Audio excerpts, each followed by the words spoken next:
this was my first gaming console.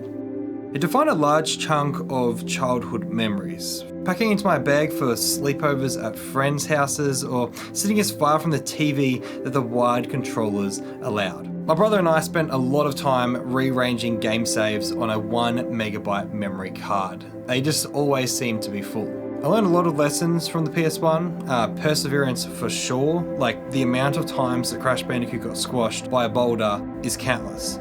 And to play fair, like the temptation to not peek at the other half of the split screen was real. Something I appreciate is games working straight off the disc, like no day one patches, no updates, no internet. You just put the disc in and pressed start.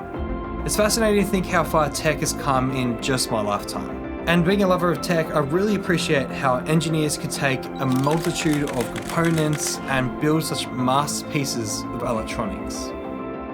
I've always wanted to pull apart a piece of tech to create some art, and I'm really glad that I did because looking at this brings back so many good memories.